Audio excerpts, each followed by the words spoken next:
ईद के दौरान सयाहती मकामात का लोगों ने रुख किया है और उसमें कैसा रिस्पांस रहा, क्या इंतजामात वहाँ पर थे, और कौन कौन से ऐसे सयाहती मकामात हैं जिनके बारे में तैयारी भी की थी वहाँ की हुकूमत ने।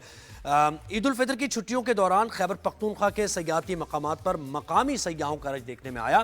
पाकिस्तान के मुख्तलिफ इलाकों से भी सयाह वहाँ पर पहुँचे और अथॉरिटी के मुताबिक 42,111 सयाह नारान जबकि 28,000 गलियात आए। इसके अलावा स्वात और दीगर इलाकों में तकरीबन 25,000 सयाह पहुंचे और कुदरती नज़ारों से लुत्फानंदोज हुए।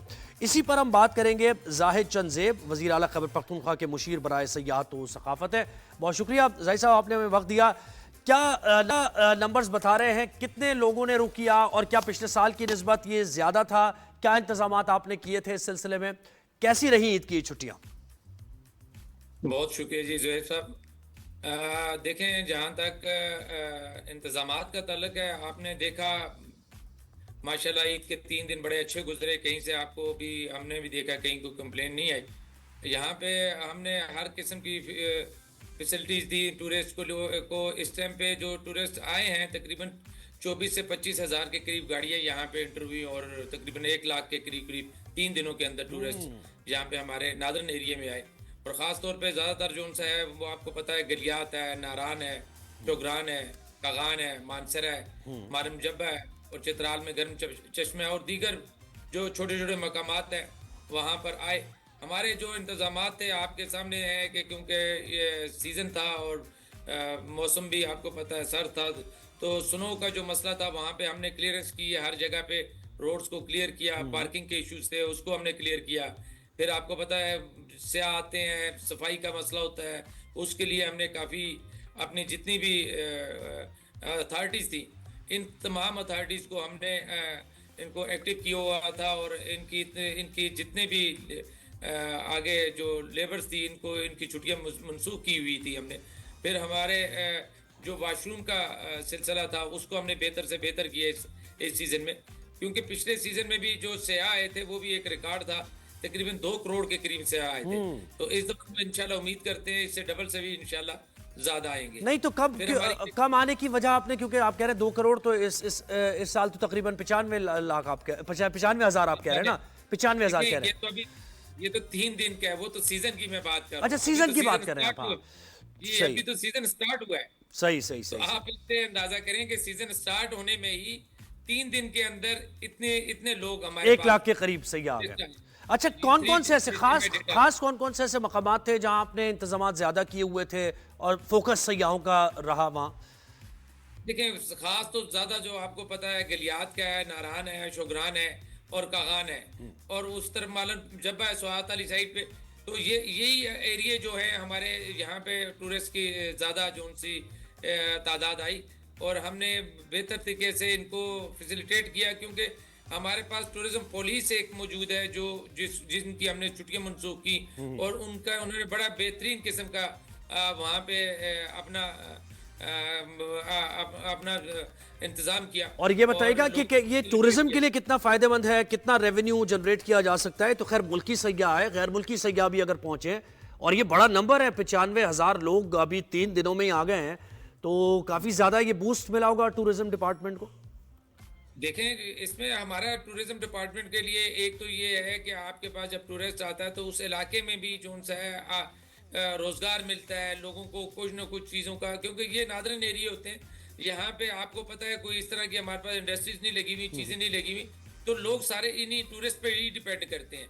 फिर हमारे जो होटल इंडस्ट्रीज है इनको फ़ायदा मिलता है, जब इनको फ़ायदा मिलता है तो पूरी चेन आपकी चलना शुरू हो जाती है। तो उसी के साथ हमारे क्योंकि टैक्स वगैरह हैं, फिर हमें रेवेन्यू इकट्ठा होता है। तो इंशाल्लाह उम्मीद करते हैं कि पिछले साल से इस दफा इंशाल्लाह डबल रेवेन्यू भी इकट्ठा होगा। और ये लॉ इन्फोर्समेंट के जो एहलकार, पुलिस के एहलकार ड्यूटी सर अंजाम दे रहे थे ईद के दिनों में भी, उससे मुताल्लिक भी बताइए, और क्या उनके लिए कोई बोनस वगैरह का आपने उनको इंतजाम किया है ईदी वगैरह का? बिल्कुल जी, बिल्कुल जी, क्योंकि हमने तमाम डीपीओज को, तमाम अथॉरिटीज़ के साथ जिन अथॉरिटीज़ के साथ डीपीओज का लिंक था, तो हमने इनकी एक मीटिंग कॉल की थी डीसी और डीपीएस की, क्योंकि सीएम साहब की तरफ से डायरेक्शन थी कि इस दफ़ा जितने भी टूरिस्ट आएंगे आपने किसी किस्म को उनको तंग नहीं करना, और कोशिश करनी है जितना फैसिलिटेट आप लोग कर सकें। और रिस्पांस तो टाइम ज़ाहिर क्या है रहा? कोई कोई वाकयात कुछ रिपोर्ट हुए? क्योंकि हो जाते हैं ना वाकई, जब इतनी बड़ी तादाद में सयाह आते हैं तो मिसमैनेजमेंट कहीं कहीं हो जाती है। तो पुलिस का और दीगर इदारों का रिस्पांस टाइम सही था, बर वक्त कंप्लेन को एड्रेस किया गया?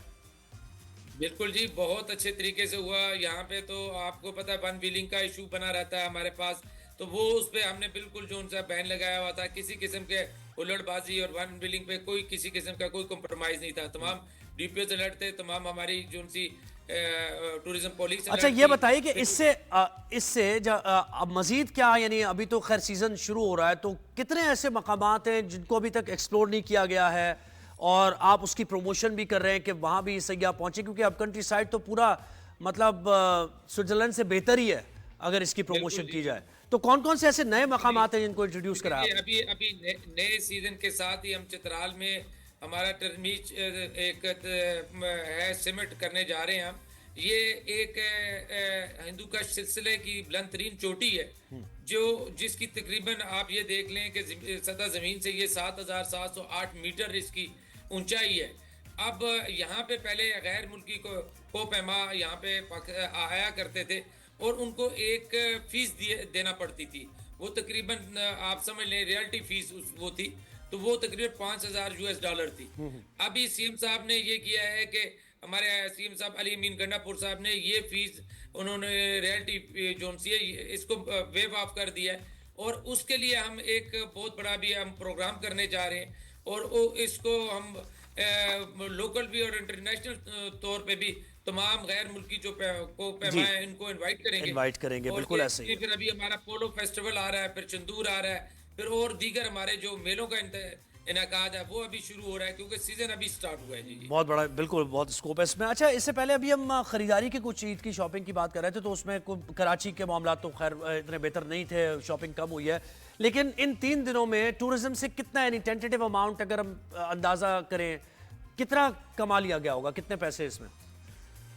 देखिए ये जो आप कमाई की बात करें, ये टूरिज्म का 3 दिनों के साथ कोई ताल्लुक नहीं है। हमारा काम है नहीं, इन यानी दिनों वैसे अंदाजे के मुताबिक इकोनॉमी को देखिए, ज़ाहिर ये मतलब। तो वहाँ की लोकल जो कम्युनिटी है उन लोगों को फायदा हो रहा है। जैसे होटल इंडस्ट्रीज है, हम तो सालाना टैक्स लेते हैं ना। हम 3 डेज का तो हमारे पास कोई सही। ऐसा वो मैकेनिज्म नहीं है कि हम 3 मैकेनिज्म नहीं है, हाँ, टैक्स, कि आप जाने, लेकिन यानी हम तो काफी। साल का टैक्स लेते हैं। बिल्कुल ऐसे ही, बिल्कुल ऐसे ही है। हाँ ना जी।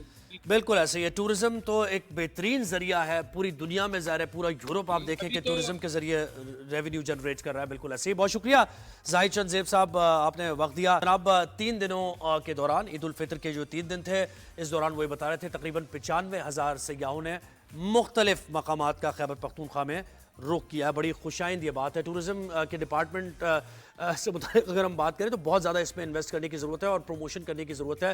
पूरी दुनिया से सयाह यहाँ पर पाकिस्तान में आ सकते हैं और बड़ा अट्रैक्शन है ये।